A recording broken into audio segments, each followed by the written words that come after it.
Foi Paulo para orar e depois, antes as crianças vão subir, podem subir crianças até 12 anos.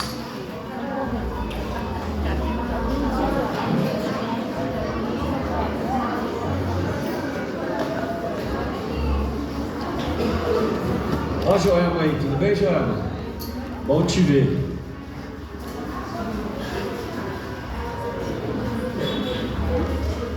A Joelma, a Evalda, fazia tempo que eu não via. Quem mais? A mãe do Wallace, sogra da Franciele. É isso aí, espera as crianças subirem. Silêncio. Silêncio não vai ter, né? A gente vai ter que conviver com essa música aí. Mas vamos nos concentrar. E para as mulheres, né? Boa, Priscila. Passeio para as mulheres, só para as mulheres. Boa. Tem que cobrar um passeio desse. A gente pode ir no Parque Ecológico do GT, fazer um churrasquinho e vocês passarem o dia lá, né? Vamos orar? Vem cá, pastor. Deus, no meio de tantos barulhos, ruídos, nós dizemos, cantamos que é bom estar aqui, que nós queremos estar aqui, que aqui é o lugar que o Senhor está. Nós queremos ouvir a Tua voz nesta hora, Deus, no meio desse barulheiro. A gente vai ficar quieto, Deus, porque a gente quer ver o Senhor, a gente quer ver o movimento do Senhor. E eu peço nessa hora, Santo Espírito, usa Paulo da forma que o Senhor quer, na dimensão da vida dele, na instrumentalidade dele.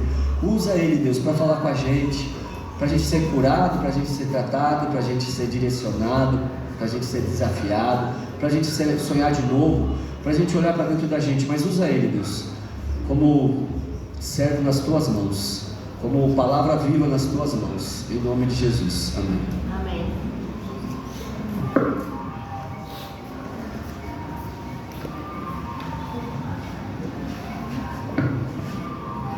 Pessoal, obrigado pelo convite. Para mim é uma alegria muito grande estar aqui. Hoje eu queria compartilhar um tema, uma exortação à perseverança. Vai ser um estudo do livro de Hebreus. Não é um livro muito fácil, o livro tem 13 capítulos, então não tem muitas passagens bíblicas, e para a gente poder administrar o tempo da melhor maneira possível, as passagens bíblicas vão estar aqui projetadas, tá? E parabéns para a igreja nos seus 20 anos. Não sei quais são os planos de Deus, quanto tempo que Deus quer que nós continuemos aqui na terra, mas nós sabemos que os tempos, cada dia que nós estivermos aqui, tempos mais difíceis virão. Abraão coloca que os nossos últimos dias serão tempos fáceis, muito pelo contrário, nossos últimos dias serão cada vez mais difíceis. Existe a doutrina de que todos os filhos de Deus, todos os seus santos precisam ser perseverantes. E o que significa ser perseverante é um pouquinho que eu gostaria de compartilhar então nessa noite no livro de Hebreus. E eu vou pedir então o pessoal aqui do computador para me ajudar a passar o próximo slide. E eu queria começar falando da história de uma missionária chamada Ellen Roosevelt. Porque a Ellen, ela é uma médica inglesa que com 8 anos de idade ela respondeu ao chamado de Deus para ser missionária. Ela morava na Inglaterra com bastante conforto, numa família bastante abastada, e aí ela decidiu entregar sua vida para ser missionária, entendeu que o caminho da medicina seria um caminho que Deus poderia usar lá melhor. E aí então, quando ela se forma na faculdade de medicina, ela vai até o Congo, que na época era um país extremamente isolado, bem no meio do coração da África. E aí ela não vai para a região central do Congo, ela vai para uma região bem periférica do nordeste do Congo. Então ela acaba chegando no Congo no começo da década de 50, e quando ela chega lá nessa região, ela monta um hospital com capacidade de 100 leitos, e ela abre também uma escola de enfermagem missionária.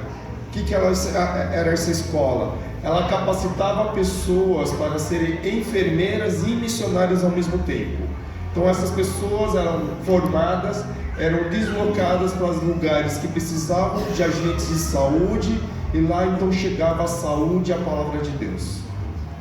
E aí então Ellen, ela começa a desenvolver esse trabalho, E aí no começo da década de 60, quando ela já passava mais de 10 anos no Congo, que até então era uma colônia da França, e aí tem um processo de independência do Congo, uma luta pelo poder, o início de uma guerra civil.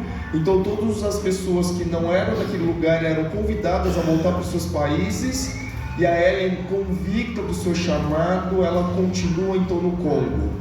E aí ela e mais 9 outros missionários são sequestrados. São sequestrados, levados para o cativeiro, não tinham prazo de ser libertos. E aí, num tempo que elas estavam dentro do cativeiro, ela tenta fugir. E ela então é capturada. Nessa captura, seus soldados começam a chutar o seu rosto com aquela bota de soldado, quebrando o seu óculos, quebrando a sua boca. E ela, sem conseguir enxergar, ela descreve que ela não conseguia se defender dos seus agressores.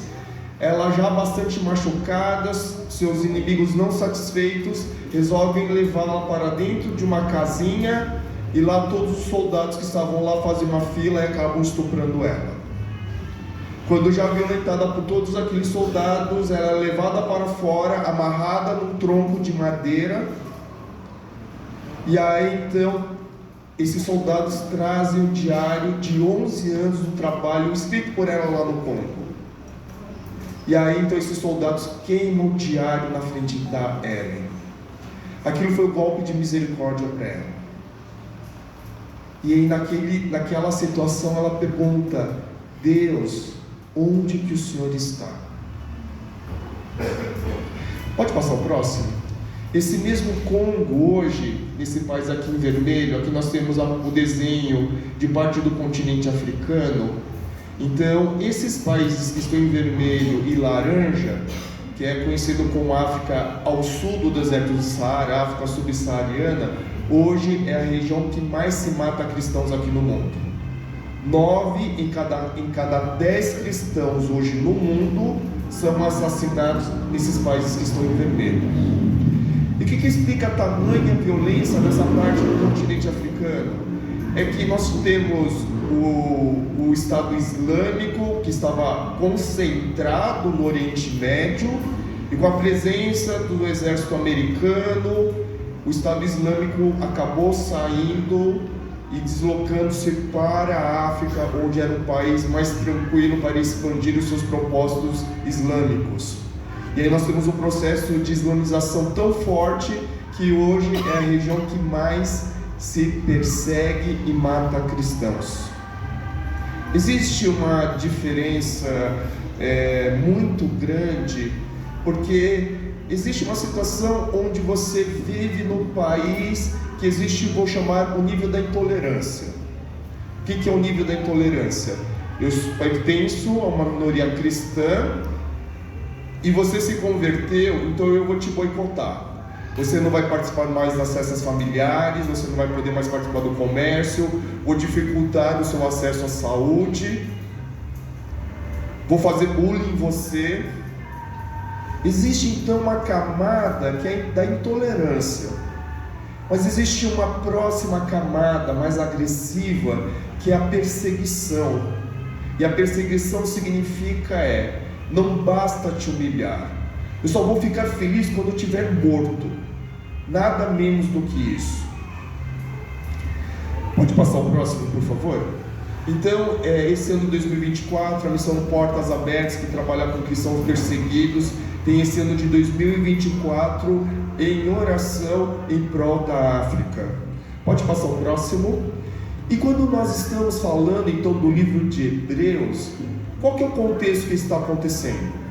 Nós não sabemos quem é o autor, mas nós sabemos que as pessoas que estão recebendo essa carta são judeus que haviam se convertido. Esses judeus, quando eles se converteram, eles passaram por um período de intolerância, porque os seus compatriotas judeus entenderam: você deixou de ser judeu, agora resolveu virar crente, a gente não quer muita conversa com você. Até então, ser ignorado era uma coisa que eles ainda conseguiam conviver. Mas chegou um momento que, em algum momento da história do Império Romano, todos os cristãos passaram a ser perseguidos de maneira sanguinária.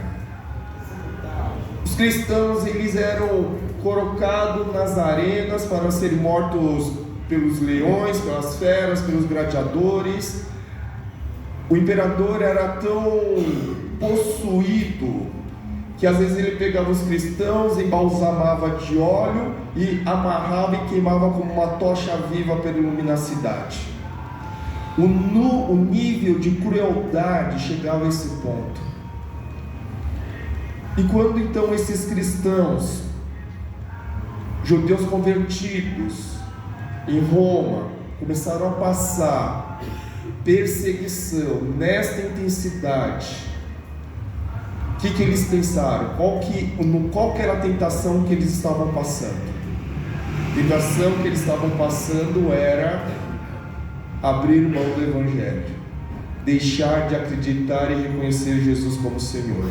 Porque a partir do momento que eles abrissem mão de reconhecer Jesus como Senhor, a perseguição instantaneamente acabava. Pode passar o próximo? Só que em Hebreus 10, 33 e 39, qual que era o perfil desses cristãos? Será que eles eram cristãos meia boca e que se fragilizavam e desistiam por qualquer ventinho, por qualquer brisa? Mas aqui em Hebreus 10, 33 e 39 diz o seguinte: algumas vezes vocês foram expostos a insultos e tribulações. Em outras ocasiões fizeram-se solidários com os que assim foram tratados. Vocês se compadeceram do que estavam na prisão e aceitaram alegremente o confisco dos próprios bens, pois sabiam que possuíam bens superiores e permanentes. Por isso, não abram mão da confiança que vocês têm, ela será ricamente recompensada. Vocês precisam perseverar de modo que, quando tiverem feito a vontade de Deus, recebam o que Ele prometeu. Pois em breve, muito em breve, aquele que vem virá, não demorará. Mas o meu justo viverá pela fé, e se retroceder, não me agradarei dele. Nós, porém, não somos dos que retrocedem e são destruídos, mas do que creem e são salvos. Me chamou muita atenção, porque esses cristãos, esses nossos irmãos, no mínimo, eles já eram pobres. Se não eram pobres, se tornaram pobres, porque a sua conversão, no mínimo, levou ao confisco de tudo que eles tinham. Mesmo quando eles tiveram todos os seus bens confiscados, a passagem que nós lemos é que eles continuavam servindo ao próximo, mesmo diante daquela situação de pobreza material. Aquilo ser confiscado não levou eles a desistirem de Jesus Cristo como Senhor.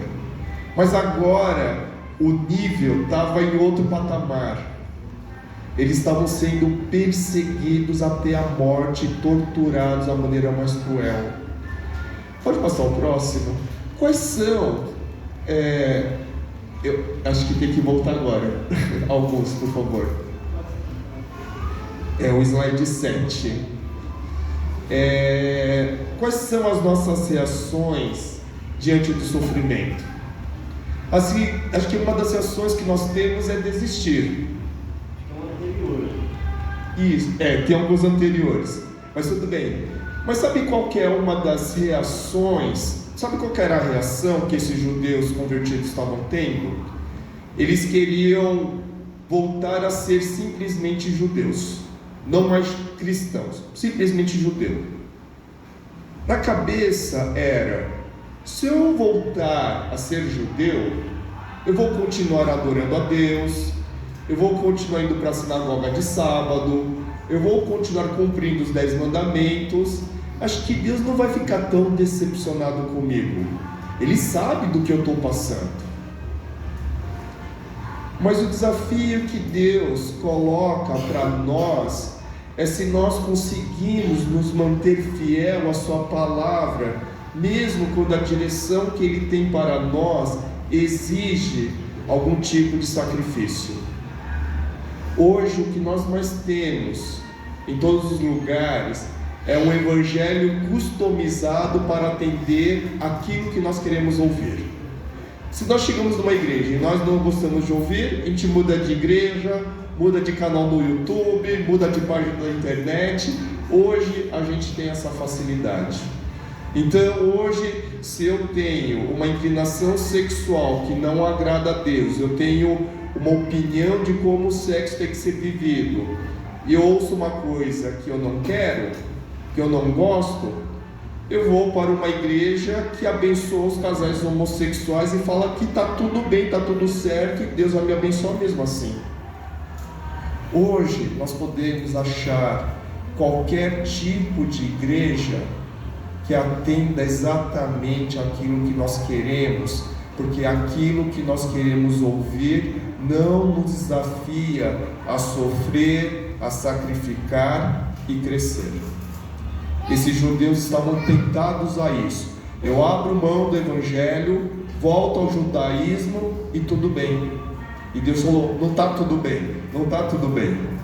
Mas outra reação que a gente pode ter diante do endurecimento, que era uma das maiores preocupações do autor, é que toda aquela dor levasse a um processo de endurecimento e incredulidade do coração. Isso era uma das coisas mais comuns, não era simplesmente eu sair e voltar ao judaísmo. Algumas pessoas estavam tentadas a abandonar totalmente a fé, independentemente de que tipo de fé ela fosse. Pode passar o próximo. E o que favorece a nossa maior chance de desistir? A dificuldade por si só nos leva a querer desistir. Mas havia uma exortação que está em Hebreus, capítulo 5, verso 11 a 14, e eu queria que nós lêssemos, que é a falta de amadurecimento e crescimento. Hebreus 5, 11 e 14 diz: quanto a isso, temos muito que dizer, coisas difíceis de explicar, porque vocês se tornaram lentos para aprender. De fato, embora a esta altura já devessem ser mestres, vocês precisam de alguém que lhes ensine novamente os princípios elementares da palavra de Deus. Estão precisando de leite e não de alimento sólido. Quem se alimenta de leite ainda é criança e não tem experiência no ensino da justiça, mas o alimento sólido é para os adultos, os quais pelo exercício constante tornam-se aptos para discernir tanto o bem quanto o mal. Estava compartilhando com o pastor Mozart que esse ano 2024 eu tenho ficado doente com muita frequência. E um dos primeiros sinais de que eu sei que eu estou ficando doente é que eu perco o apetite. Esse ano eu peguei dengue, fiquei um mês sem apetite e perdi 5 quilos. Primeira coisa que acontece quando nós ficamos doentes, nós perdemos o apetite. E aí eu queria fazer uma pergunta para a gente pensar. Espiritualmente falando, como é que está o nosso apetite? Se nós não temos vontade do pão da vida, se isso não atrai a gente está sem apetite para isso, eu vou dizer que a gente está espiritualmente doente, embora a gente não queira reconhecer. Pessoas saudáveis têm fome, pessoas saudáveis se alimentam e crescem e ficam fortes. Na faculdade eu aprendi que aleitamento materno é até os 6 meses de idade. Depois de 6 meses de idade, a gente introduz uma sopa, uma fruta e por aí vai. Tenta alimentar uma criança só com leite. Essa criança não vai crescer, essa criança vai adoecer. E quando a gente coloca uma criança no meio do mato e um adulto, quem que tem mais chance de sobreviver? Naturalmente é o adulto. Mas essa criança, ela só vai conseguir se tornar uma adulta sobrevivente se ela sair do estágio do leite para o alimento sólido. Esses hebreus, eles estavam com uma chance de desistir, porque parte eram crianças espirituais, quando na verdade já deveriam ser adultos, se alimentando de um alimento espiritual sólido. Nós estamos nos preparando com que tipo de alimento, ou tipo de alimento que nós ingerimos hoje, nos prepara para que tipo de desafios? Próximo, por favor. O outro motivo que favorecia a uma maior chance de existir, perda da comunhão. Em Hebreus 10, 23 e 25, apeguemo-nos com firmeza à esperança que professamos, pois aquele que prometeu é fiel, e consideremos-nos uns aos outros para incentivar-nos ao amor e às boas obras. Não deixemos de reunir-nos como igreja, segundo o costume de alguns, mas encorajemo-nos uns aos outros, ainda mais quando vocês veem que se aproxima o dia. Esses 3 versículos de Hebreus 10, ele descreve a importância de estarmos em comunhão, de considerar um ao outro, de apegarmos um ao outro, de reunirmos, de encorajarmos um ao outro, porque nós sabemos que quando nós estamos sozinhos, a chance da gente desistir é muito maior, comparando quando nós não estamos sozinhos, quando nós estamos em uma comunhão de irmãos que intercede por nós. Eu lembro que esse ano um ano que eu entrei numa fase de desânimo muito grande, estava deixando de frequentar algumas atividades como era do meu hábito, e eu também não estava muito afim de responder mensagens. E um dia eu estava lá no consultório, aí a minha secretária fala assim: doutor, sua última consulta. E aí na minha última consulta entraram 3 pessoas da Casa do Aconchego, 3 irmãs em Cristo, que falaram assim: Paulo, a gente percebeu que você não está bem, você não está respondendo direito às nossas mensagens, você não está indo direito para a Casa do Aconchego, então nós resolvemos marcar uma consulta com você, e agora você vai ter que ouvir a gente. É tão gostoso, claro, eu fui muito pego de surpresa, uma surpresa extremamente agradável, mas as pessoas que estavam próximas de mim perceberam que eu não estava bem. Eu também não estava tendo muita dificuldade de voltar, e elas foram então agendar uma consulta e se fizeram de pacientes enquanto eu era paciente. Elas foram lá para me ouvir, foram lá para orar por mim, foram lá para segurar na minha mão e me puxar para cima. Então, quando nós estamos passando por um momento conturbado, abandonar a comunhão é um risco assumido da gente desistir com mais facilidade. Nós precisamos abrir mão do nosso orgulho de chegar para as pessoas e falar assim: eu preciso de você. E hoje nós temos muita dificuldade porque nós achamos que as pessoas vão tirar sarro da nossa dificuldade, vão nos julgar. A gente pensa um monte de besteira que no final nos dificulta a buscar a comunhão. Precisamos da comunhão para não desistir. O próximo, o processo de endurecimento e incredulidade. Eu coloquei Hebreus 5, mas na verdade acho que é Hebreus 3, versos de 6 a 15. E essa passagem, ela está grifada aqui no texto, no slide. Vocês vão ver que tem um verbo que vai se repetir. Mas Cristo é fiel como filho sobre a casa de Deus, e essa casa somos nós.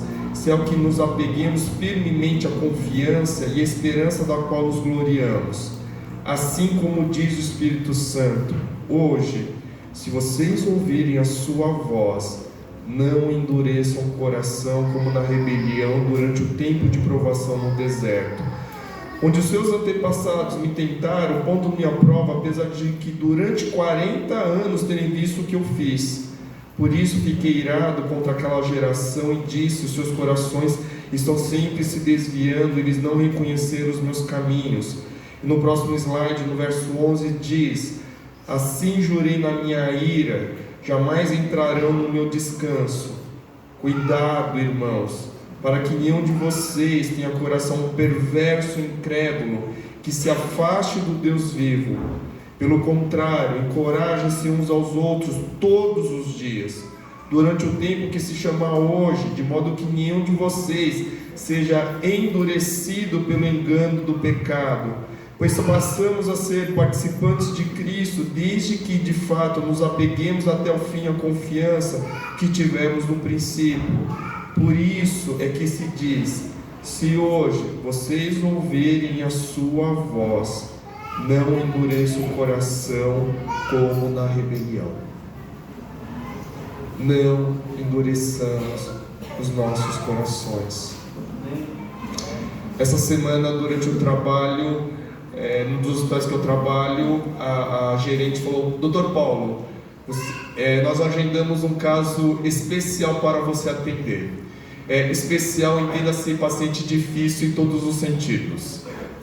Então era um paciente que chegava na sala de recepção, começava a gritar e falava assim: por que vocês estão fazendo tratamento aqui se todos nós vamos morrer? Era nesse nível. E aí eu tinha que conversar com esse paciente. Então essa semana, na sexta-feira, eu convoquei ele, nós começamos a conversar, eu comecei a entender o que estava passando no coração. Ele tinha um tumor que começou aqui na mão, esse tumor cresceu, ele teve que amputar e retirar o polegar para sobreviver. Passou por uma quimioterapia, agora estava fazendo radioterapia. Ele estava revoltado porque na igreja que ele estava frequentando prometeram que ele seria curado. E quando curado e mantendo o polegar. E aí quando ele percebeu que ele teve que passar a cirurgia, ter o seu dedão amputado, ele não se conformava, ele estava revoltado com a igreja, com Deus, com tudo, e essa revolta estava sendo então despejada para todos os lugares na qual ele estava passando. Então nós tivemos um momento, nós começamos a conversar sobre Deus, sobre o seu plano e tudo mais, até o momento que ele começou a se acalmar. Mas existem vários momentos que nós somos tentados a endurecer e a cair na incredulidade. Mas qual que é o pecado de desistir? Às vezes hoje nós temos uma doutrina na nossa sociedade que a gente tem que ter muita empatia, muita compreensão. Mas a gente podia falar assim: tudo bem, Deus vai entender porque eu desisti, a dificuldade era muito grande, quem que aguentaria a dificuldade que eu passei? Mas a gente tem que tomar um cuidado muito grande, porque o livro de Hebreus ele foi escrito porque o autor tinha sim empatia pela dificuldade, perseguição e iminência de morte que aqueles judeus cristãos estavam recebendo, mas ele também tinha várias exortações para dar. E eu queria mostrar, através de uma história, qual o pecado de nós desistirmos. Dezembro do ano passado, eu passei por uma situação porque em todos os locais que eu atendo, que eu trabalho, eu sou responsável pelo atendimento das crianças. Então eu estava num hospital atendendo uma criança. Essa criança chama-se Laís, uma criança adorável, e toda vez que eu deixava de atender ela por algum motivo e o médico me substituía, ela obrigava o médico a ligar o celular, gravar um vídeo e mandar o vídeo para mim. Esse vídeo assim: Dr. Paulo, onde que você está? Vou te colocar de castigo porque você não me atendeu hoje. E aí então ela, em algum momento do tratamento dela, eu não tinha um recurso necessário no hospital onde eu estava atendendo. Eu tinha que transferir ela para um outro hospital que tinha aquele recurso.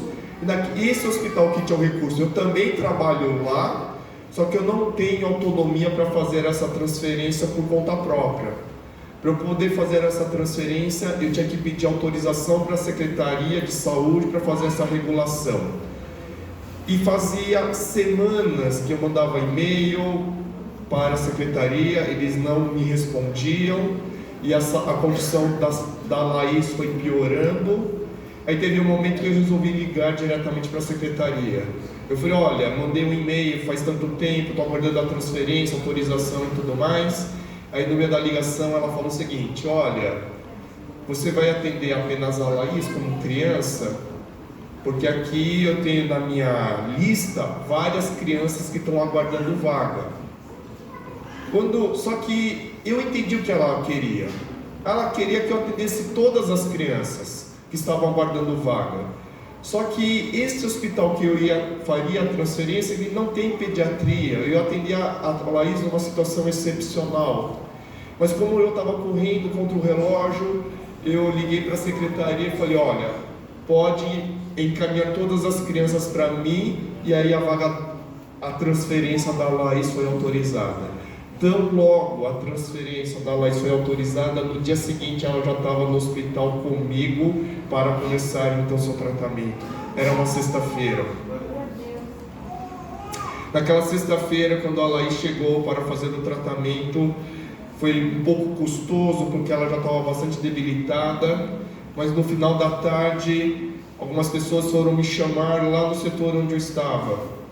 Dr. Paulo, a Laís está no pronto-socorro e a mãe dela pediu para chamar você. Eu falei, mas não, acabei de fazer o tratamento dela, ela agora já entrou na ambulância, já estava retornando para o seu hospital de origem.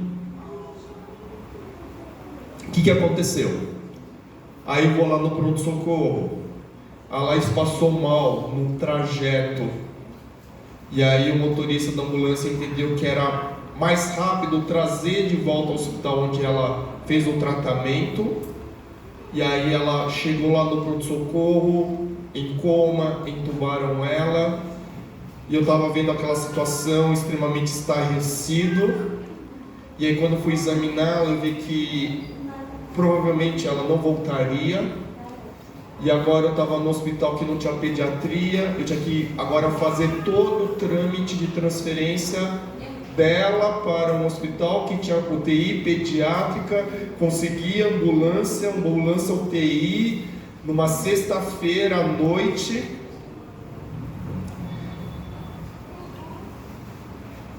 e eu tinha que passar as notícias para a mãe que estava lá, que ligou para toda a família dela, que era basicamente o marido, o cunhado, porque é uma família que veio do interior do Ceará para aqui São Paulo, e eu tinha que orientar a equipe da médica do que tinha que fazer ou não fazer. Não foi uma noite muito complicada.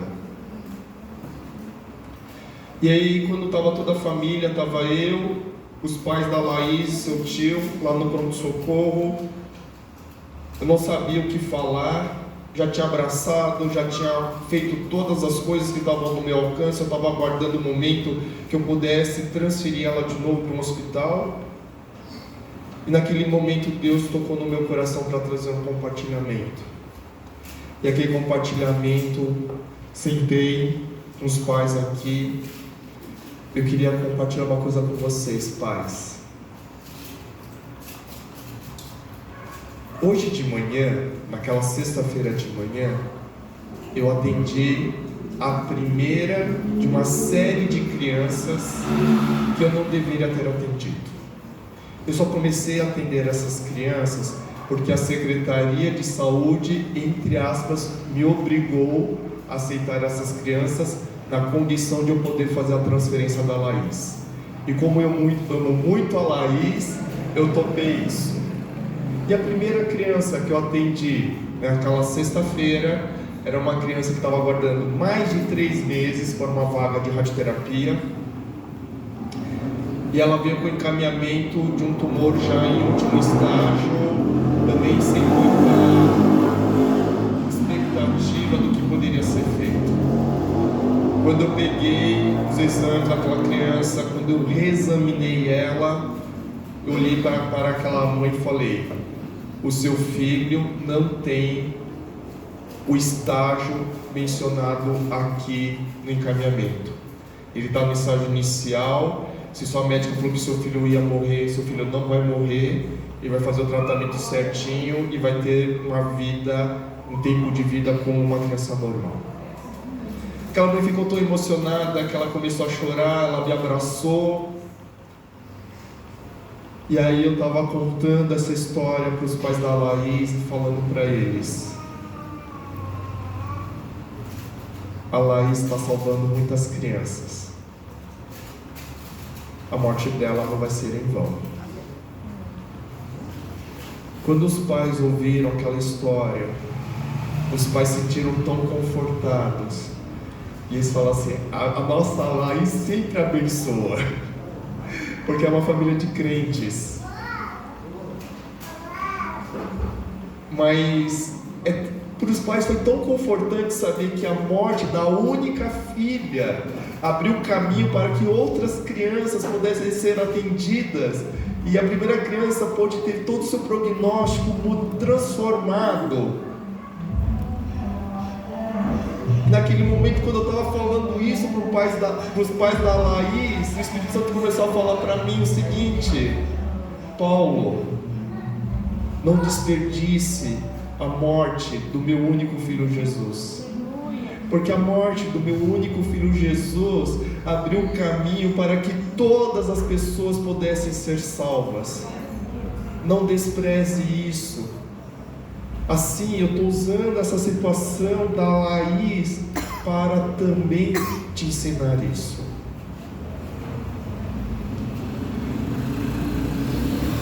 Nosso objetivo aqui na terra é glorificar a Deus por meio da nossa vida.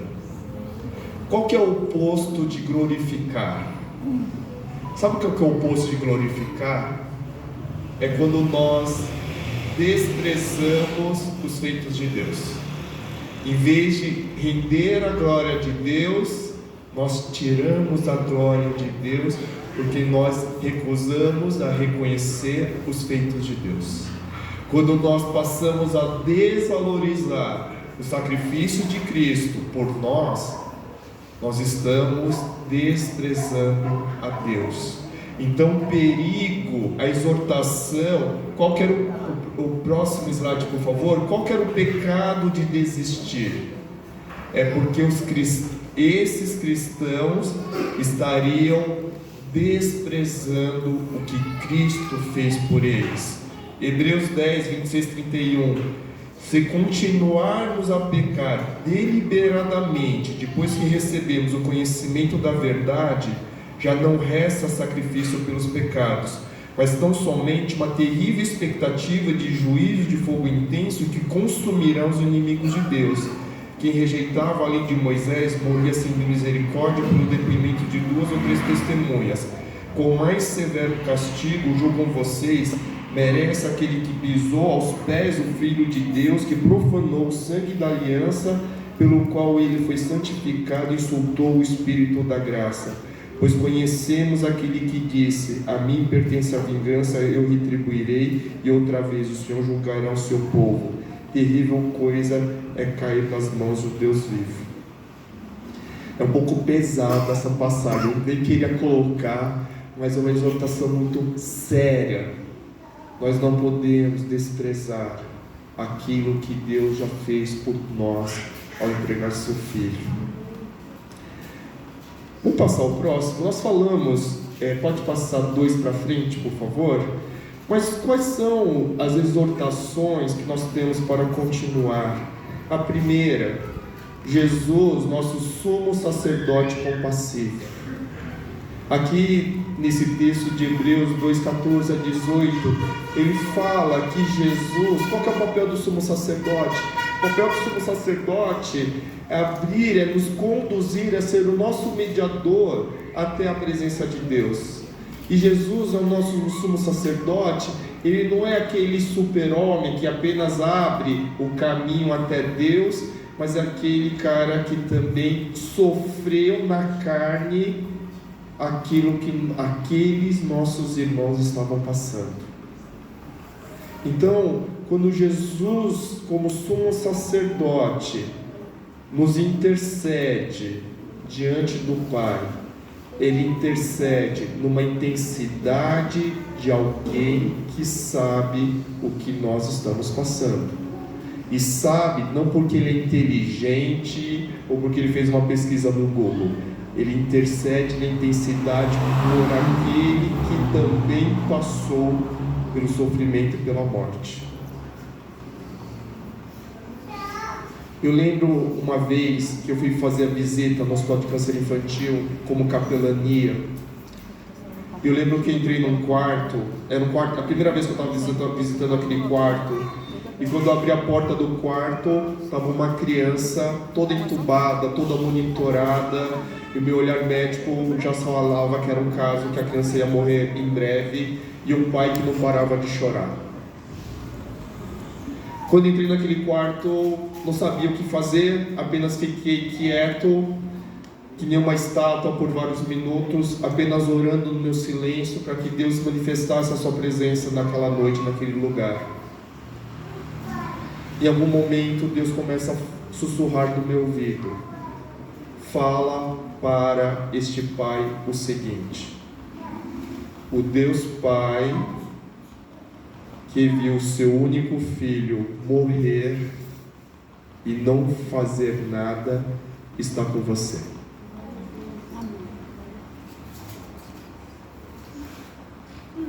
Aquele pai olhou para mim, eu acho que ele nunca imaginou Deus como aquele pai que sabe que é perder um filho no sofrimento incalculável.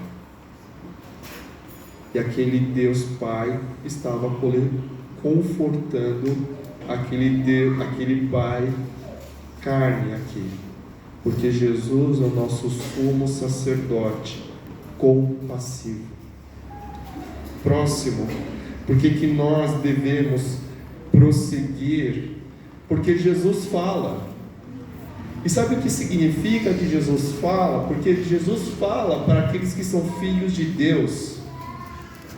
E quando Ellen Roosevelt então estava amarrada naquele tronco, sendo humilhada, ela questionando: Deus, onde é que o Senhor está? Porque 11 anos investindo minha vida no trabalho altruísta para o povo africano, trazendo saúde, trazendo a palavra de Deus, terminar a minha vida, ou passar nessa situação, é inaceitável. E quando ela começa a despejar toda a sua dor em oração, Deus começa a falar com ela. Jesus começa a falar com ela, porque em Hebreus capítulo 1 fala que hoje nos fala em Jesus. E aquele Jesus, então nosso sumo sacerdote compassivo, começa primeiramente encher o coração da Ellen com o amor de Deus. Ela fala assim: eu nunca senti o tamanho do amor de Deus como naquela situação que eu estava amarrada e humilhada no tronco de árvore. E naquele momento, primeiramente, ela sentiu a presença de Deus, e segundo, ela sentiu amada por Deus. E aí então o Espírito Santo começa a falar com ela: Ellen, você não está fazendo a pergunta certa. A pergunta não é se valeu a pena ou não ter feito 11 anos de trabalho aqui na África. A pergunta que eu quero fazer para você, Ellen, é a seguinte: eu, Jesus, que morri por você, sou digno do seu sacrifício?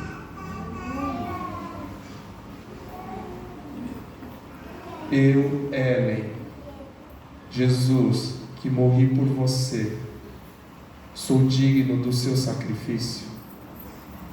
Naquele momento, Ellen fala que o coração dela se quebranta. E ela fala para Deus: sim, Senhor Jesus, o Senhor é digno do meu sacrifício. Então a pergunta não é se valeu a pena, a pergunta não é se está muito difícil, a pergunta que nós devemos fazer: Cristo é digno do sacrifício que Ele pede a nós? Outro motivo para a gente continuar seguindo no próximo slide é que nós devemos fixar os nossos olhos para a eternidade, entendermos nossa situação de peregrinos. Aqui não é a nossa parada final. Nós não podemos perder de vista para a eternidade.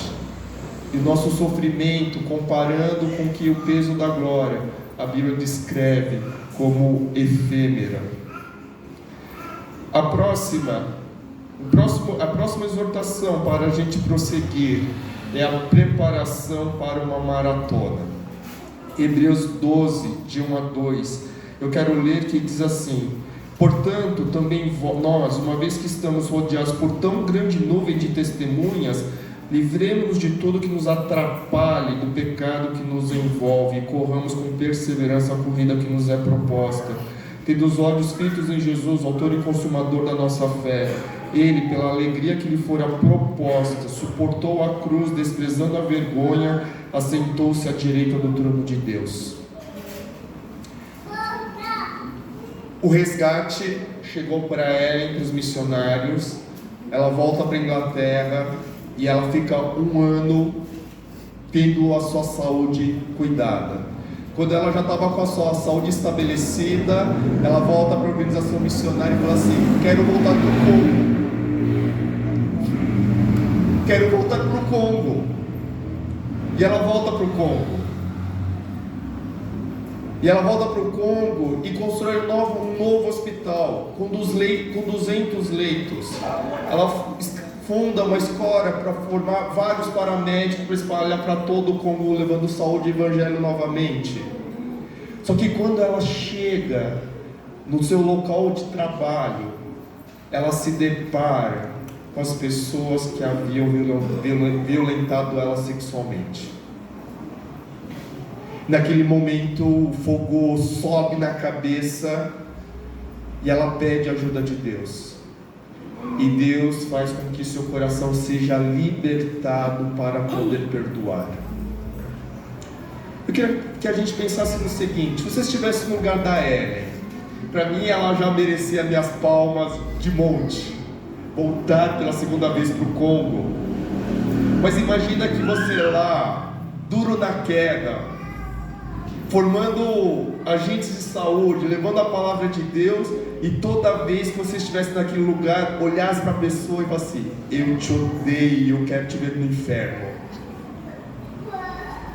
Quando a Bíblia fala em Hebreus 12, 1 e 2, que nós devemos nos livrar de tudo que nos atrapalha, uma das coisas que mais nos atrapalha chama-se falta de perdão.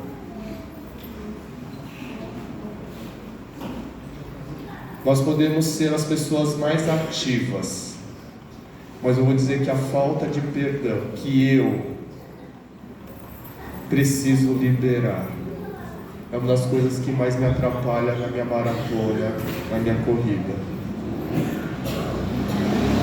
E eu queria que nós fôssemos para o slide 20, pode pular alguns para frente. A sexta exortação, mais para frente. Isso, pode ir mais para frente, por favor? Isso. E a outra outro ponto é que Deus nos ama e disciplina como filhos. Aqui nesse texto de Hebreus, capítulo 12, versos de 4 a 13, ele fala que na luta contra o pecado, vocês ainda não resistiram até o ponto de derramar o próprio sangue. Vocês se esqueceram da palavra de ânimo que ele lhes dirige como a filhos. Meu filho, não despreze a disciplina do Senhor, nem se magoe com a sua repreensão, pois o Senhor disciplina quem ama e castiga todo aquele a quem aceita como filho. Suporte as dificuldades, recebendo-as como disciplina. Deus nos trata como filhos, pois qual filho que não é disciplinado por seu pai? Se vocês não são disciplinados, a disciplina é para todos os filhos, então vocês não são filhos legítimos, mas sim ilegítimos.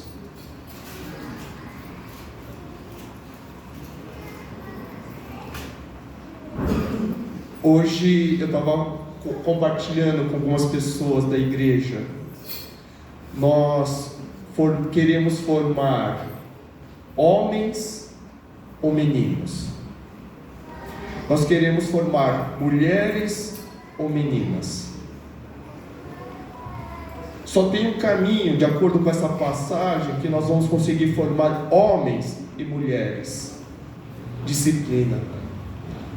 É aceitar que as situações que nós não gostamos, mas que estão dentro da soberania de Deus, que vem à nossa vida, estão sendo usadas por Deus para disciplinar, moldar e formar homens e mulheres, para que esses deixem de ser meninos e meninas. Nós estamos prontos para seguir, nós estamos prontos a ser maduros e sermos homens e mulheres e não meninos e meninas. E eu queria que fosse para o penúltimo slide, que é o 24.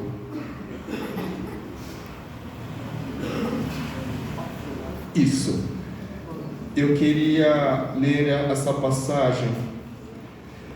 Que mais direi? Não tenho tempo para falar de Gideão, Baraque, Sansão, Jefité, Davi, Samuel e os profetas, os quais pela fé conquistaram reinos, praticaram a justiça, alcançaram o cumprimento de promessas, fecharam a boca de leões, apagaram o poder do fogo, escaparam do fio da espada, da fraqueza tiraram força, tornaram-se poderosos na batalha, puseram em fuga exércitos estrangeiros. Houve mulheres que pela ressurreição tiveram de volta os seus mortos, alguns foram torturados e recusaram ser libertados para poderem alcançar uma ressurreição superior. Outros enfrentaram zombaria e açoites, outros ainda foram acorrentados e colocados na prisão. E no último slide, apedrejados, cerrados ao meio, postos à prova, mortos ao fio da espada, andaram errantes, vestidos de pele de ovelhas, de cabras, necessitados, afligidos e maltratados. O mundo não era digno deles. Vagaram pelos desertos e montes, pelas cavernas e grutas. Todos esses receberam bom testemunho por meio da fé. No entanto, nenhum deles recebeu o que havia sido prometido. Deus havia planejado algo melhor para nós, para que conosco fossem eles aperfeiçoados. E eu queria terminar então com essa figura, com essa história. A primeira Olimpíada que eu assisti de acompanhar faz 40 anos, Olimpíada de 1984 na cidade de Los Angeles. Essa Olimpíada tem uma coisa bastante interessante, porque até 1980, nas provas de atletismo, as mulheres só podiam correr no máximo uns 1.500 metros.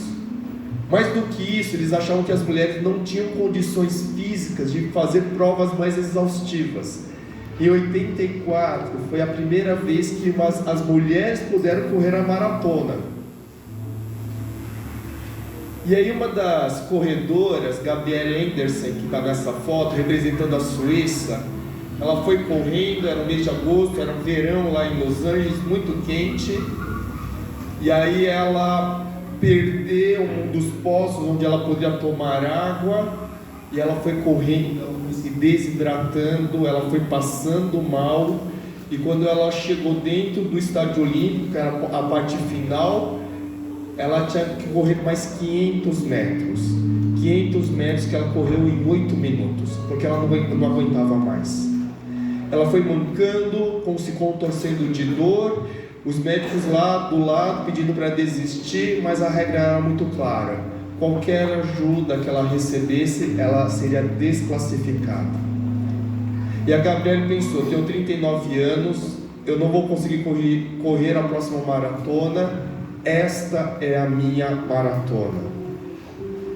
E aí ela conseguiu, quando ela cruza a linha de chegada, ela desmaia, é socorrida pela equipe médica e ela se torna o símbolo das Olimpíadas de 84.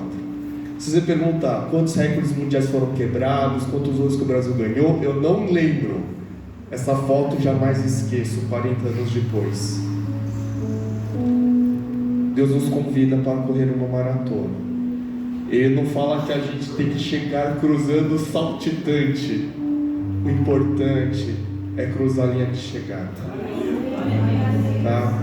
Então Então que Deus abençoe ricamente essa igreja, seus líderes, seus pastores, para que seja uma igreja perseverante, que seja uma igreja que entenda que Jesus é digno do nosso sacrifício.